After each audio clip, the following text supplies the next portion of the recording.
Hey everybody, it's Professor Snart here, checking in on a nice Friday morning. A little cool outside, but at least the sun is shining.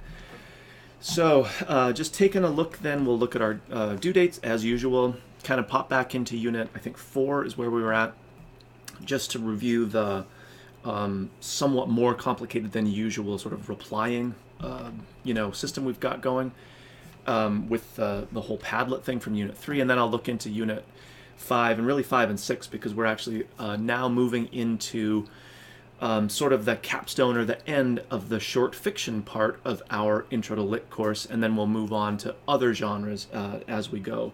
It's actually kind of amazing as I look at the date and even just like the unit we're in that we've kind of been through almost a month of school. It's hard to believe.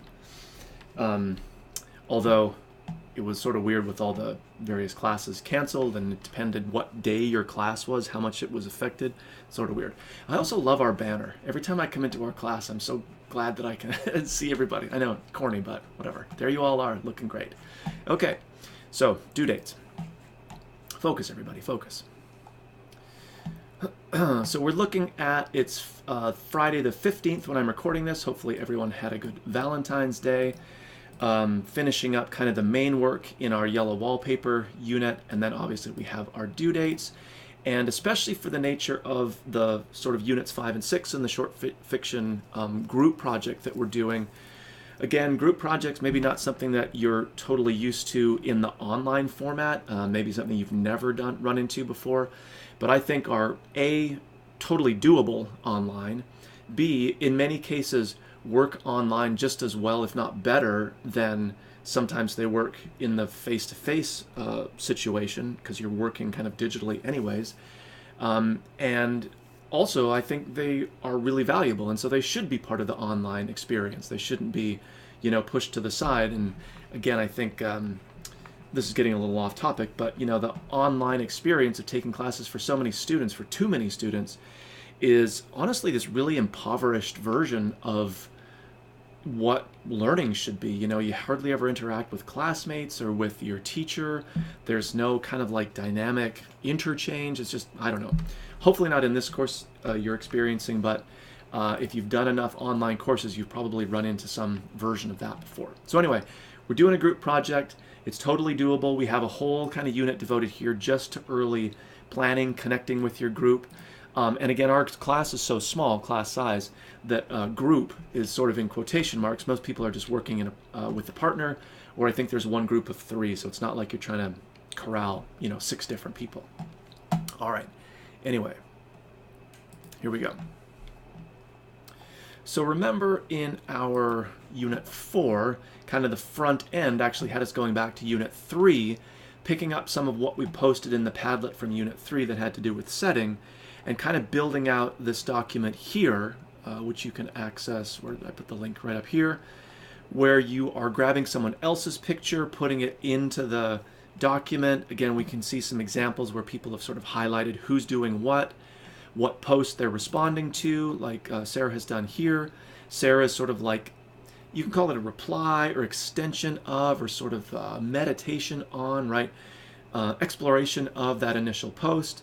And again, this is, in this case, it's sort of like Nina's reply to Sarah's reply, quote unquote, to the picture that that Nina posted originally in the Padlet. So kind of a back and forth, and maybe there's some other stuff in there, but you get the idea. So make sure you've gotten in there and done that, grabbed a picture from the Padlet, sort of posted something. Go back in here and look to see, did anyone reply or sort of extend the thinking about your picture, right? Because you want to do a reply to that. It gets a little hairy, and that's again why it's really useful if people can sort of highlight names in here about either who's doing what or whose stuff they're replying to, so you can sort of see what's going on. Again, lots of really great writing here. The pictures were great from the Padlet itself, and a really great way to kind of go back and forth with people in the class about the sort of interpretations they have, the creative engagement they have with with the texts that we're reading and the work that we're producing based on those texts. So it looks really good. Again, just sort of scrolling down, easy to find names, which is really good. Easy to see kind of what's a reply or what's a the reposting of the picture, all that kind of stuff. Okay, so make sure you've jumped in here and kind of cleaned it all up as far as doing your initial stuff, but also looking, did anyone use your material? And now you want to kind of reply to their post or to their, response to your initial picture. We also had our next reading assignment, the yellow wallpaper. Again, a much less mobile assignment, just sort of sitting and using the Padlet to collect some themes that we would then use down here to think about some of the either subtle or not so subtle, depending on how you look at it, differences between the digital reproduction of the first or the original publication of the yellow wallpaper as it originally appeared in the New England magazine back at the turn of the 19th century, the late 1800s, and the version that we have in our textbook. And you could sort of scale this out and even look for other maybe textbook versions, but you'll probably see some pretty profound differences. I don't know how to say this because they're like really profound differences in terms of how they might affect our reading of the story. And yet some of the differences on paper at least are actually pretty subtle. Not maybe the illustrations, that kind of an obvious one, but things like the clues I've given here, some of the formatting. Again, hopefully you picked up on that. If you found it challenging, I'm not really surprised by that, and it's not a bad thing. The whole point is to not be looking for the most obvious, like huge pieces of text that are missing, or almost like this is a totally different rewrite of the story, because it's not. Most of the text is actually in place. Did anyone catch the question mark there? That's a really tricky one. But then you're sort of connecting this back to not just the noticing trivial differences, but really extending our thinking about the story and the various themes that are showing up, like a lot having to do with gender dynamics and power dynamics and all that kind of stuff, connected to some of these differences. Like, again, I don't want to give it away, but they're not just difference for the sake of, oh, I noticed that, great, now on to the next thing. Think about how they might change your interpretation of the story or change your thinking about some of those main themes. All right, so that was Unit 4, lots of stuff to do in there, but hopefully kind of a fun mix of various different kinds of activities and opportunities to really kind of connect and engage with your classmates. And now we have Unit 5. So again, I'm going to jump to our due dates. Looking at 5 and 6 kind of together, so you notice that there's really no reply built into this first half here, the Unit 5.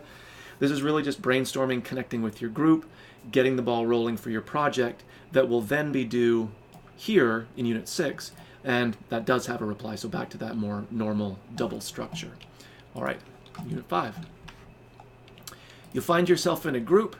There's the project itself that's assigned. It's actually a fairly straightforward kind of assignment, a basic sort of like comparative analysis of a couple stories in terms of themes that they might share.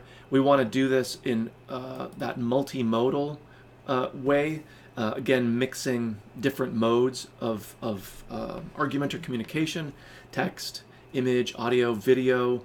Maybe there's even some other ones that I'm not listing, but you get the idea, right? Sort of taking advantage of our digital environment and building like another website or a piece of a website, a separate like project website.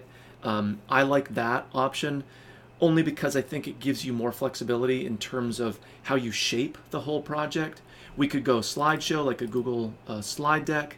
Again, lots of opportunities to include more than just text. The only downside, I think, with the slideshow is that they're kind of like the default go-to for what people do when they do projects now. So it's almost becoming, I don't know, a little bit, I don't want to say cliched, but like predictable, maybe. And unless you get really savvy with how you connect the slides, it ends up being pretty linear, kind of like an essay that we're almost trying to get away from. Page 1, page 2, page 3, slide 1, slide 2, slide 3. The website design lets you go from a kind of main landing page out in lots of different directions without it having to feel like it's just page 1 of the website, page 2, page 3. Again, that really linear progression. If there are other sort of like platforms that your group would be interested in working in, I'm totally game for that. If we want to get away from the slideshow or the website and do something totally different, let's talk about that and let's do it. Anything to inject some kind of enthusiasm, that element of surprise back into the work that we're doing. Some basic guidelines then, right, et cetera, et cetera. I mentioned either here or down in the next part that even though there might be, groups that never meet face to face, so clearly you're working on certain pieces of this thing separately, make sure that you as an individual that's part of that group have a comprehensive view of what's going on in the whole project. In other words, it shouldn't feel like, if I'm working with a partner and we do 10 slides, that 5 of them are clearly mine and 5 of them are clearly the other person's. A nice division of labor, but it doesn't really feel like a holistic project. There hasn't really been evidence of good communication with me and my partner, so it sort of defeats the purpose of doing a group project. And you don't really learn anything about working with others. So digital collaboration, I think, is a hugely important 21st century academic and professional skill. It's not listed as something we have to do as part of our course objectives, but I think that sort of thing should be threaded throughout your education, not just in my class, not just in English, not just in honors. It should be throughout. Anyway, on to our planning doc. So you'll see it embedded here, but access it here. It's best if you sign in. It kind of gives us a better record of who has contributed or who's done what. But it should be just open for editing. So as usual, be careful that you don't, inadvertently delete something or especially muck with somebody else's kind of space. And you'll notice that I've already grouped people, so you'll find your partner or your group. Your job is to get in here and maybe in a different text color just to keep things sort of separate. Begin to answer some of these questions. And honestly, this first part is really clearly crucial because that will let you go back and forth to kind of understand what you want to do for the rest of this. And then the other thing that's due as part of this unit is a link to your project, assuming that you're doing a slide deck or a Google site, even with the understanding that it's not actually built out yet. It's just that kind of blank or semi-blank space that you will be building. If you choose to do something really creative and you're not kind of building in a site or a slide deck, then maybe the link there is no link at this point. If you're doing let's say a video of some kind, which would be super cool, right? Nudge, nudge, wink, wink. Anybody? But just note down here, we plan to do a video or we plan to do something, whatever. But it should be specific. It shouldn't be we haven't quite decided yet. This is the unit where you have to decide that. You still have time next unit to actually do the building, but here you want to, be in touch with your person, really establish some possibilities here, best platform, make some progress. Don't be we're not sure, maybe this, maybe that. We'll get it done in time somehow. Don't throw this unit away because come unit 6, you don't want to be kind of catching up, all right? If there's someone who doesn't sort of participate here or doesn't check in, I'll deal with that. They'll probably be removed from the group. Honestly, I've never seen that actually happen, so there is a fallback plan, but I've never had to fall back to it, but anyway. And then we can jump into unit 6 really quickly, even though it's just really a continuation of unit 5. You're working on your project. You are kind of doing the self-reflection here. You're building out your own portfolio page, which might contain the video, the slide deck, maybe just a link to a separate site that you built, whatever that final product is. And obviously, in this case, each person is doing this individually in terms of reflecting on the project as a whole. Obviously, though, this isn't all you're doing in Unit 6. You're still working on the project, right? So hopefully that's pretty clear. Again, you can kind of look at the various things. Here we have our opportunity to respond or to look at what each group has done.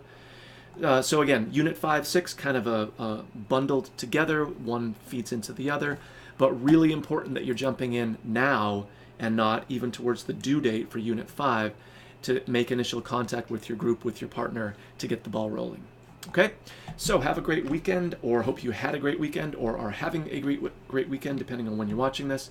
Be in touch with any questions or concerns, and I will talk with everybody soon.